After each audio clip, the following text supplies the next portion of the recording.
जैसे हिंदुओं के सदग्रंथों को हमारे धर्मगुरु हिंदू वाले नहीं समझ सके, ना गीता ना वेद पुराणों को, अटपट उवा बाई बक्या करते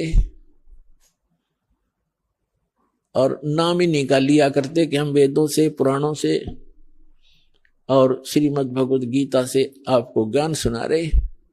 उन्हें कह नहीं पता था वेदों गीता और पुराणों का। अब तो आपके समक्ष ही होगा जो जिन्होंने ये ज्ञान सुन रखा है, उनको तो क्लियर हो चुका है कि वो तो डले डोया करते। ऐसे ही कुरान शरीफ के पढ़ने वालों को कुरान शरीफ का ज्ञान नहीं था। पुण्यात्माओं, हम भाषा जानते नहीं, वह क्या भाषा है, लिल्ला लल्लूहू, वह मारू समझ मावा नहीं।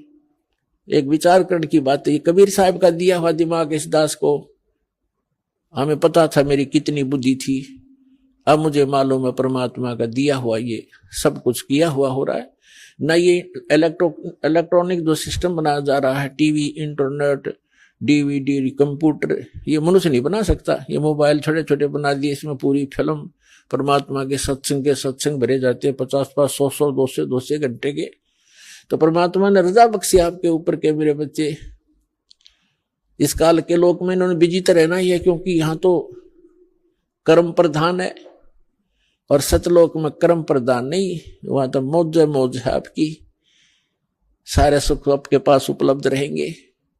तो इसलिए परमात्मा ने ये जीव के कल्याणार्थ ये काम किया है। जैसे परसों एक भक्त कल अपने इंटरव्यू में बता रहा था अपने अनुभव में कि हम राजस्थान से आते हैं और राजस्थान के से हमारे लगभग जब हम ट्रेन में वापस जाते हैं सत्संग सुनने के लिए, तो हिसार से जोधपुर जाती है ट्रेन, वो खाली होती है, हम सब भक्त ही उसमें प्रवेश हो जाते हैं। और उससे में देखे नजारा, कोई तो नित्यनेम कर रहा है, कोई मंत्र कर रहा है, कोई परमात्मा की चर्चा ही कर रहा है, कोई भोजन कर रहा है भगवान का, यहाँ से प्रसाद लेकर जाते हैं। तो ये जो चर्चा चलती है, वहां बैठे जो को भक्त उनमें भी आके बैठेंगे, अन्य भी सवारियां होंगी, तो अपने उनके ऊपर भी उसका प्रभाव पड़ेगा। इन वाणियों का पूरे वातावरण में अब प्रवेश होगा। और जो जैसे कुछ ऐसे पाप होते हैं मनुष्य के, परमात्मा की वाणी सुनने से ही अक्षीण हो जाते हैं और फिर वो चेतन होता है। जैसे एक किसी को सर्प डस जाता था तो पहले आध्यात्मिक ट्रीटमेंट होया करते थे,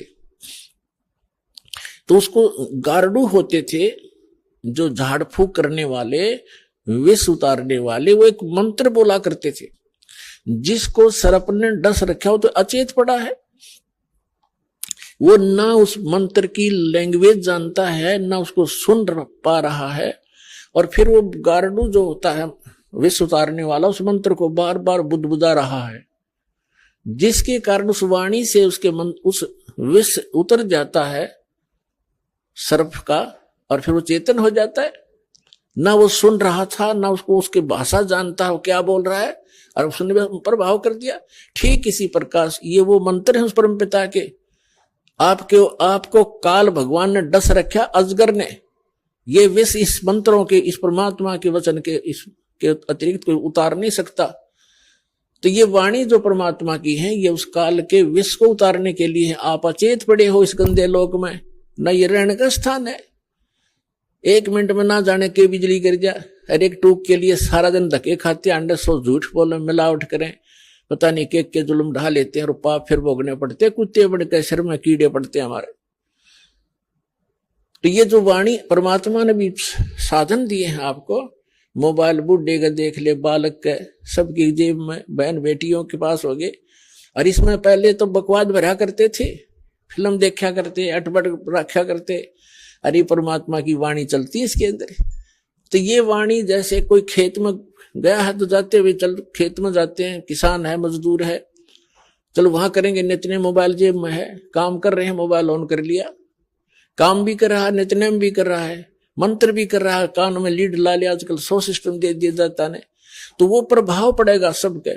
जैसे किसान हल जोत रहा है, बीज बो रहा है, एक तो तमाकू पीवा के लिए बीड़ी घूट मारो और फिर नू, एक तो तमाकू का जो वासना वो जागी।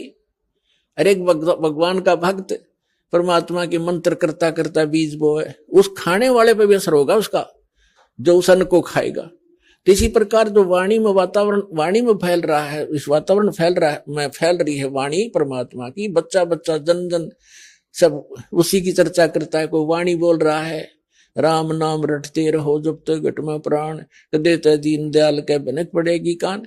तो भक्ता के बच्चे ये वाणी बोलेंगे तो उसके आसपास और बच्चे होंगे, उन पर असर पड़ेगा।